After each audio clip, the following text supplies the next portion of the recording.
जब हम माला फेरते हैं तो माला फेरते समय उन मणियों को बाहर निकालें या अंदर लें, और किस उंगली से करें? अंदर लें, ऐसा आना चाहिए। जैसे अपने हैं उंगली, अच्छा सीधा ले लिया ना, तो उसको यूं करते जाओ, अपनी तरफ लेते जाओ, फेर करके। जी उंगली से करें कि तर्जनी से करें उसको अंदर? वैसे कायदा से अनामिका से होना चाहिए, ये अनामिका कहलाती है। शुद्ध चीज़ अनामिका मानी जाती है। कुछ विशिष्ट कार्यों में मध्यका के लिया जाता है।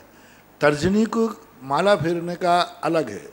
जब उच्चाटन, मारन, विद्वेषण, किसी के विनाश के लिए, दुश्मनी के लिए उच्चाटन मारन क्रियाएं की जाती, तब तर्जनी से फेरा जाता है। जब कोई विशेष अनुष्ठान किए जाते हैं, जो विशेष अनुष्ठान होते हैं, उनके लिए मध्यमा से कहते हैं। सामान्य रूप से अनामिका। इसी अनामिका से आप लोग तिलक भी करते हैं, सबसे बड़ा तिलक इसी से माना जाता है, तो ये कहलाती है अनामिका। सबसे बड़ी ये वाली मध्यमा अनामिका। और मध्यमा से फेरते हो तो कोई बात नहीं। तर्जनी से बाकी ये सब चर्चाएं हैं, मूल आगम में तो है नहीं। मूल आगम में तो माला फेरने का कोई उल्लेख है ही नहीं, कोई भी उल्लेख नहीं। जाप का उल्लेख है, माला का उल्लेख नहीं। जितने शास्त्र भट्टारकों के, यूं कहना चाहिए 12वीं शताब्दी के पहले जाप का तो उल्लेख है, लेकिन मालाओं के कोई पहले उल्लेख नहीं थे, कुचित कदाचित हैं। 9वीं शताब्दी के पहले जो पुराण लिखे रहे उसमें जाप ही जाप लिखे। माला किसकी होना चाहिए, माला क्या होना चाहिए, रावण के संबंध में, माला के संबंध में प्रयोग आता है, लेकिन वहाँ भी कोई धातु, कोई माला का कोई उल्लेख नहीं किया, कोई उल्लेख नहीं दिया गया। गिनती के लिए मात इतना भी जरूर आया है कि उंगलियों पर गिनती करने के लिए हम लोगों को मना करते हैं कि उंगलियों पर गिनती करोगे, मान लीजिए अपन आँख बंद किए हैं, अब उंगली चलाएंगे, यहाँ से यहाँ चलाएंगे, और यहाँ कोई छोटा सा जीव बैठा है तो आपने यूँ किया, यूँ करते आपने यहाँ उंगली कर लिया, तो अब यहाँ कोई छोटा जीव बैठा था, वो नहीं उठ पाया, तो आपके अंगूठे से मर सकता है। इसलिए उंगलियों के गिनने तक के लिए मूलाचार में हम लोगों के लिए मना किया है। या तो उनकी तरफ देख के करो, फिर पीछे लगाओ ठीक बात, फिर आगे बढ़ो, नहीं तो फिर सीधे बिना उसके करना चाहिए। तो ये मालाओं का कोई महत्व अपने जैनागम में तो नहीं है, लेकिन भौतिक और सांसारिक महत्व इनका जरूर, जब से भौतिकता की तरफ गए। एक बार पुनः बता दीजिए उंगली का प्रयोग आप।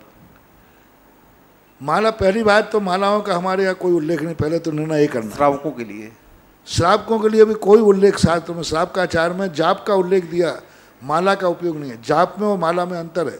जाप हम किसी भी ढंग से कर सकते हैं। अब रही बात जाप देने की परंपरा, तो आपको 9 इस पे, एक उंगली पर गिनना है, एक पे 12 गिनना है।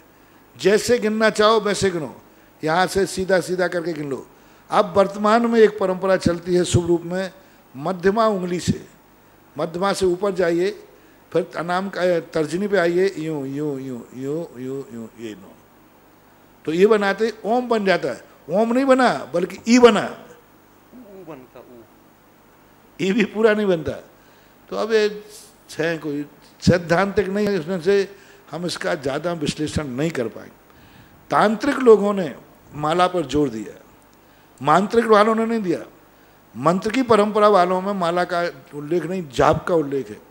जब से तांत्रिक विद्या के ऊपर प्रभाव पड़ा, भट्टारक लोगों ने आए, तो तांत्रिक विद्या वाला जाप के कम जोर देता है, माला पे ज़्यादा जोर देता है।